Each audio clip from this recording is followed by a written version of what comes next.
वैलुन हलाकत है, बर्बादी है, तबाही है, लिकुल्ली हर उस आदमी के लिए, हुमाजा लुमाजा जो इन दो बातों की वजह से दूसरों को तकलीफ पहुंचाता है, जो ऐब जोई करता है, दूसरों में ऐब तलाश करता है, जो तानाजनी करता है, जो दू बदू रू बरू मुंह के ऊपर तौहीन कर देता है, इज्जत को पामाल करता है, वो लुमज करता है, वो लुमजा का मिसदाक बनता है।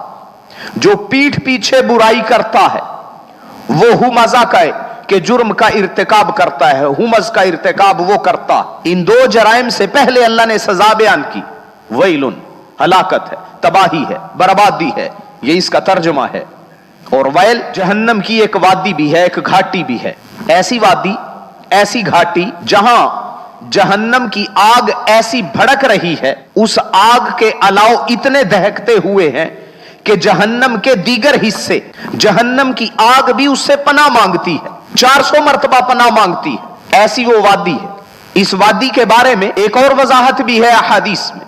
इस वादी के, जहन्नम की इस वादी के कुछ हिस्से ऐसे हैं जहां खच्चर के बराबर बिच्छू है, जहां ऐसे बड़े बड़े सांप हैं, आदमी चलता रहे चलता रहे चलता रहे, एक महीने में जितना फासला वो तय करेगा इतना लंबा एक सांप होगा। ये सांप डसेंगे, ये काटेंगे, ये बिच्छू डंग मारेंगे ऐसे आदमी को। और जुर्म क्या है?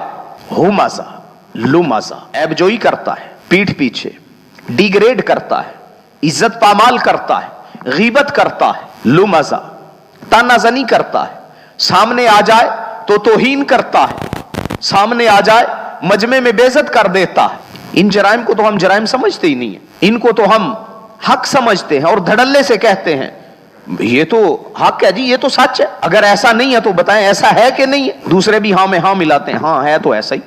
अल्लाह के नबी सल्लल्लाहु अलैहि वसल्लम के सामने सहाबा ने यूं ही कहा, मसला पूछा साहबी, अल्लाह के नबी सल्लल्लाहु अलैहि वसल्लम ने जवाब दिया। इसी किस्म का मसला था कि कोई आदमी किसी का ऐब बयान करे, किसी के बारे में कोई बात करे, तो अल्लाह के नबी ने कहा कि उसने गीबत की, मुजरिम बन गया। सहाबी रसूल ने सवाल किया, अल्लाह के नबी अगर जो ऐब बयान किए ये ऐब उसके अंदर मौजूद हो तो?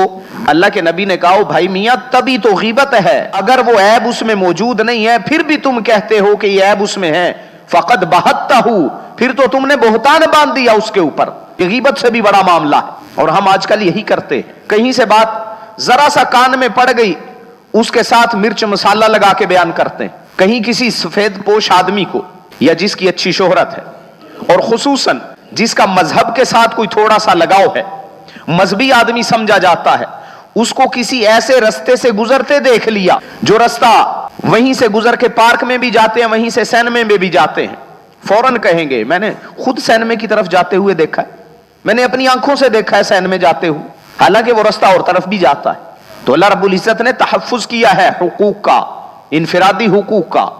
रसूलुल्लाह सल्लल्लाहु अलैहि वसल्लम ने इरशाद फरमाया, अल खल्क़ु इयालुल्लाह, सारी मखलूक अल्लाह का कुनबा है। ये तो हुकूकुल इबाद की बात हो रही ना, बंदों के हुकूक की बात हो रही। नबी सल्लल्लाहु अलैहि वसल्लम ने तो इरशाद फरमाया, जानवरों के भी हुकूक सारी मखलूकात के हुकूक हैं, और ये अल्लाह का कुनबा है, अल्लाह का खानदान है। सरबरा कभी ये नहीं चाहता उसके खानदान को कोई पामाल करे, उसके साथ बुरा सलूक करे। हाँ, जो उसूल उसने अपने बना रखे हैं उन उसूलों को वो चलाता रहता है।